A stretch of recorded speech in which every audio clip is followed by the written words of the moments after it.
وہ بچے جو ہمارے چھوٹے بچے ہیں اور ابھی وہ بچے جو انشاءاللہ جن کو یہ جنم دیں گے, جو ہمارے پوٹینشیل پیرنٹس ہیں, وہ بچیاں جو میٹرک ایف اے میں پڑھتی ہیں, ایف ایس سی میں پڑھتی ہیں, جو بچے, ان سب کو یہ بات بتانے کی ضرورت ہے کہ خدا کے لیے جو غلطی ہم نے کی ہے تم نے وہ غلطی نہیں کرنی. اپنے ویلیو سسٹم کو ٹھیک کرنا ہے. میں نے سر ایک سٹڈی کی, ابھی وہ جاری ہے, تقریباً 1800 بچوں سے میں نے پوچھا تم کس جیسا بننا چاہتے ہو, اور یہ 8 سال سے کم عمر کے بچے کے. آپ یقین کریں بچوں نے جو کہا وہ یہ کہا میں میسی کی طرح بننا چاہتا ہوں جو فٹ بالر ہے, کسی نے کہا میں عاطف اسلم کی طرح بننا چاہتا ہوں, کسی نے انڈیا کے اداروں کا نام لیا, کسی نے نہیں کہا میں ابو بکر کی طرح بننا چاہتا ہوں, کسی نے نہیں کہا میں حضرت علی کی طرح بننا چاہتا ہوں, کسی نے نہیں کہا میں قائد اعظم کی طرح بننا چاہتا ہوں, کسی نے نہیں کہا میں عبدالستار ریدی کی طرح بننا چاہتا ہوں. ایک بچی نے صرف کہا کہ میں حضرت فاطمہ کی طرح. میں نے اپنے یوٹیوب چینل پہ اس بچی کا انٹرویو لایا, چھوٹی سی بچی نے کہا میں پارک میں پھر رہی تھی, میں نے کہا بیٹا تم کیا بننا چاہتی ہو, کہتی میں حضرت فاطمہ کی طرح بننا چاہتی ہوں. تو میرے دوستو, ہم نے اپنے بچوں کے رول ماڈل ہی غلط کر دیے ہیں. ہم نے, اس لیے مجھے اور آپ کو بہت سیریسلی اس بات پر غور کرنا ہے. میں آپ سے عرض کروں, ساؤتھ افریقہ میں تتلیاں ختم ہو رہی ہیں, لہٰذا تتلیوں کی نسل کو بچانا بڑا ضروری ہے. اچھا پانڈا ختم ہو رہا ہے, پانڈا کو بچانا بہت ضروری ہے. انسان پانڈا اور تتلیاں نہیں ہیں, انسان ختم نہیں ہو رہا ہے, انسان کا بچانا کوئی اتنا ضروری نہیں ہے, وہ پانڈا نہیں ہے. اس لیے اگر ہم اپنے بچوں کو یہ رول ماڈل نہیں دے سکتے تو مہربانی کر کے بچے نہ پیدا کریں. لیکن اگر ہم نے اپنی اولاد پیدا کرنی ہے تو وہ اولاد وہ پیدا کرنی پڑے گی اور اس کی وہ تربیت کرنی پڑے گی جن کا رول ماڈل وہ ہو جو حضرت عمر تھے, جو حضرت ابو بکر تھے, جو حضرت علی تھے, جو فاطمہ تھی, جو زینب تھی, جو خدیجہ تھی رضوان رضی اللہ عنہا.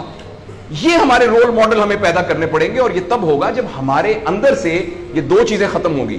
نمبر 1, ہم پیسے کی بنیاد پر اپنے آپ کو بڑا نہ سمجھیں, اور دوسرا یہ کہ ہم فرد کو فرد کے لیے تیار نہ کریں, فرد کو معاشرے کے لیے تیار کریں. میرا بیٹا تو 1100 میں سے 1100 نمبر لے کے ڈاکٹر بن کے ایک جگہ پر اسسٹنٹ پروفیسر لگا ہوا ہے, معاشرے کو کیا فائدہ ہوا ہے؟ اور ہم میں سے آپ سوچیں کہ اللہ لوگ, عموماً ہم سب لوگ جب اللہ کا شکر ادا کرتے ہیں کہ یا اللہ تیرا شکر ہے, 3 مرلے کے مکان میں رہتے تھے, اب ماشاءاللہ کوٹھی ہے 2 کنال کے اندر, اور سائیکل پہ ابا جی جاتے ہوتے تھے, لیکن الحمدللہ ہمارے پاس اب 2-3 گاڑیاں ہیں, اور چھٹیاں تو سوال ہی پوادے کر جاندے ہوندے سی, کدے کدے گوڑ کھاندے سی, خراستے. اب ہم سارے بھوربن میں جاتے ہیں چھٹیاں گزارنے, کبھی کبھی انگلینڈ بھی جاتے ہیں. اللہ کا ہمارے اوپر بڑا کرم ہو گیا. اس غلط فہمی سے ہم اپنے آپ کو نکالیں.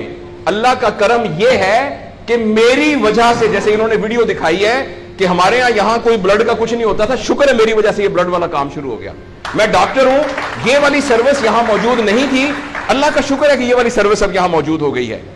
اللہ کا شکر ہے یہ ہو رہا ہے. سروس اورینٹڈ جب تک ہم اپنے بچوں کو نہیں ڈیولپ کریں گے, اس وقت تک میں آپ کو بہت دکھ سے اعلان کرتا ہوں, بڑی ہی تکلیف کے ساتھ, میں بہت آپٹمسٹ آدمی ہوں, میں یونیورسٹیوں میں جاتا ہوں, کالج میں جاتا ہوں, بچوں سے بات کرتا ہوں, اگر ہم نے اگلے فوری طور پر اپنے بچوں کی تربیت پہ توجہ نہ دی, اگلے 10 سال میں ایک ایسی نسل آنے والی ہے جن کو چائلڈہڈ ڈپریشن ہوگی, جن کو سوئسائڈل تھاٹس آئیں گے, جن کی سیکسول ٹریننگ بہت بری ہوگی, اور جن کے اندر ریلیشن شپ پرابلمز ہوں گے, اور یہ ہونے والا ہے, ہماری آنکھوں کے سامنے ہونے والا ہے.